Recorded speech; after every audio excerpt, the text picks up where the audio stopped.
Урматтуу депутаттар, кадырлуу калайык калк, биз бүгүн Жогорку Кеңештин 7-чи чакырылышы парламент Кыргыз тарыхында тарых жараттык деп айтсам жаңылышпаймын. Бул чынында тарых, анткени ушул күнгө чейин биз эгемендүүлүк алган жылдардан бери парламент эч качан өзүн өзү таркаткан эмес. 1994 жылы ошол кездеги президенттин жарлыгы менен парламент таркаган. Андан соң 2007 жылы президенттин жарлыгы менен парламент таратылган мөөнөтүнөн мурда. Андан соң 2010 жылы убактылуу өкмөттүн декрети менен мөөнөтүнөн мурда парламент таратылган. Соңку азыркы аракеттеги баш мыйзамга ылайык мамлекет башчысында андай укуктар каралган эмес парламентти таратууга. Андыктан бул чечим бүгүнкү парламенттин ички өз чечими болду. Мен коомчулукка дагы, кадырлуу калайыкка да ачык айта алам. Биздин бул чечимибизге, биздин бул кадамыбызга эч кандай сырткы күчтөр, президент же анын администрациясы, министрлер кабинети же башка бир укук коргоо органдары аралашкан жок. Мына өзүңүздөр буну так даана сезип көрүп турасыздар. Андыктан мен парламенттин төрагасы катары ушул демилгелеген биздин 32 депутатка чынында элдин, мамлекеттин кызыкчылыгын, туруктуулугун, өсүп өнүгүшүн биринчи орунга коюп ушул демилгени көтөргөндүгүнө ыраазычылык билдирем. Ошону менен катар башка бүгүнкү депутаттардын добуш берген 84 депутатка мен мандан кем эмес ыраазычылык айтам. Анткени эгерде биз жеке өзүбүздүн кызыкчылыгыбызды ойлосок, дагы биздин толук бир жыл отурууга убактыбыз дагы, мүмкүнчүлүгүбүз дагы жетмек. Бирок ушул жердеги биздин депутаттар өз кызыкчылыгынан мамлекеттин кызыкчылыгын жогору койду, кое алды. Бирок тилекке каршы бүгүнкү күндө коомчулукта айрым терс пикирлер, ушундай жакшы кадамды, жакшы ниетти, жакшы тилекти да башка жака буруп аткан күчтөргө мен абдан таң калам. Эгерде алар да чында беле кыргыз мамлекети, кыргыз эли деп жүрөгү соксо, мындай пикирлер жаралмак эмес. Жогорку Кеңештин 7-чи чакырылышы бүгүнкү күндө 4 жыл ичинде өтө маанилүү мыйзам долбоорлорун кабыл алды. Албетте бул эзелтен чечилбей келе жаткан чек ара маселелери, кошуналар Өзбекстан, Тажикстан өлкөлөрү менен чек ара маселесин чечтик. Эчен жылдан бери айтылып, бирок ишке ашпай жаткан эң чоң долбоорлордун бири болгон бүгүнкү күндө Кытай, Кыргызстан, Өзбекстан темир жолунун макулдашуусун бекитип бердик. Ошол эле учурда улуттун азыгы, жүрөгү болгон мамлекеттик тил боюнча мыйзамды кабыл алдык, конституциялык мыйзамды. Бул дагы чоң эрдик. Урматтуу депутаттар, андан сырткары мынакей өлкөбүздө жүргөн аймактык административдик реформаны кабыл алып бердик. Экономикалык мыйзамдар боюнча мунапысты кабыл алып бердик. Андан да кем эмес, мына совет доорунда биздин ата-бабаларыбыз адилетсиздик менен репрессияланган.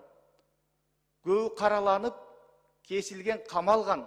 Мына ошону биздин 7-чи чакырылыш саясий эрки менен, күчү менен ошол биздин репрессияга туш болгон ата-бабаларыбызды актоо мыйзамын кабыл алып бердик. Бул дагы өтө чоң маанилүү мыйзамдар. Эгерде ушундай айта бере турган болсок, бир топ мыйзамдарды санай берсек болот.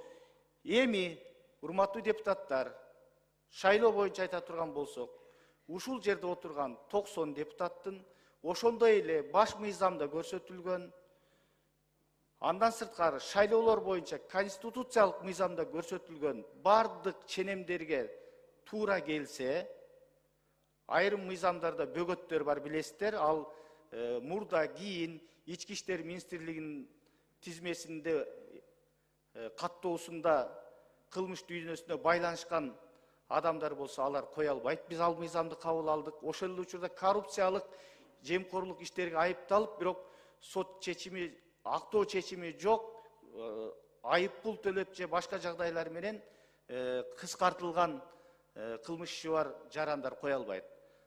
Башка 25 жашка толгон, өйдөнкү чеги жок, коомдо мен депутат болом деген элдин арасындагы бардык жарандарыбыз депутаттыкка барууга толук акылуу.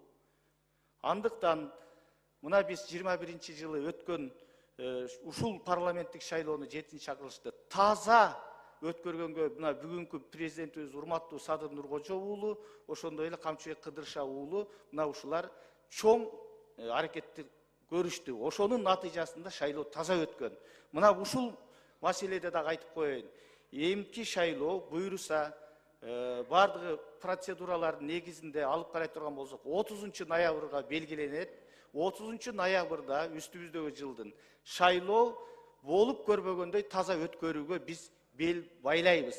Буга барыбыз аракет кылышыбыз керек. Эч качан жарандардын, шайлоочулардын добушун мурдагыдай жол менен алдоо, сатып алуу, күч көрсөтүү менен эмес, чыныгы өзүбүздүн позицияларыбыз менен, программаларыбыз менен элдин добушуна ээ болушубуз керек. Бул бир. Экинчиси, урматтуу депутаттар, ошондой добуш берүүдө, добуш сатып алуу, ар кандай мыйзамдан сырт аракеттер болсо катуу жазаланат, жазага кириптер болот. Анан дагы маанилүү маселе. Мына азыр айтып атышат, президенттин батасын алыптыр, генералдын батасын алыптыр, төраганын батасын алыптыр деп ушундай сөздөр болот. Бул сөздөрдүн баары калп жалган. Президент эч кимге бата бербейт, төрага да бербейт, урматтуу генералыбыз да бербейт. Батаны эл берет.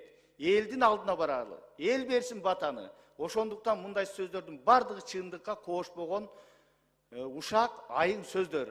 Ошон үчүн биз өткөндөн сабак алып, бирөөнү сүрөп, бир талапкерди же бир талапкерге атайлап бут тосуп, анан шайлоонун жыйынтыгын ызычуу менен же дагы бир саясий кырдаал менен коштогубуз келбейт. Бүгүнкү бийлик таза, адилет шайлоону көздөйт.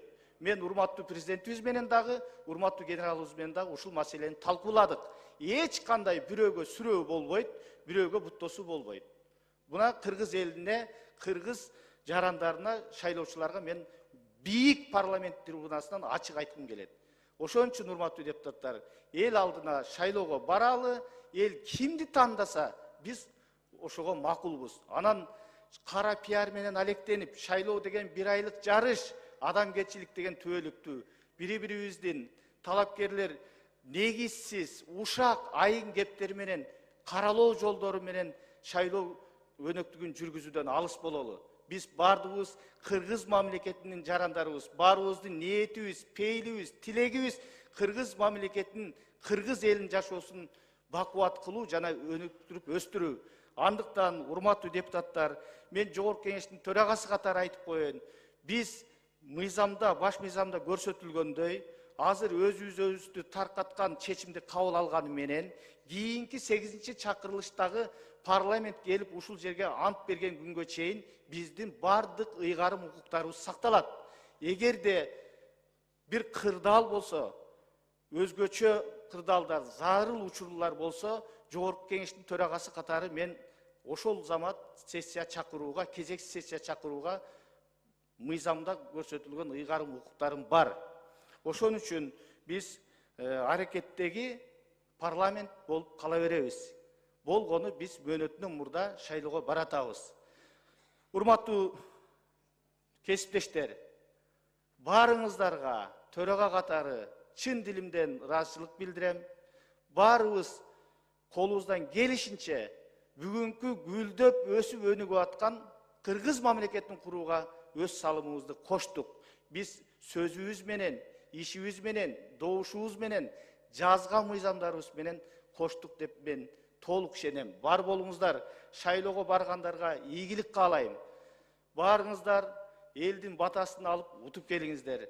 Кудай буйруса, Куда кааласа, ушул парламенттин бийик трибунасында жалаң кыргыз мамлекети үчүн, кыргыз эли үчүн кызмат кылган уул кыздарыбыз депутат болуп келишине тилектешпиз. Бар болуңуздар, ишиңиздерге ийгилик, жакшылыкта, ийгиликтин үстүндө көрүшөйлү. Бар болуңуздар, рахмат.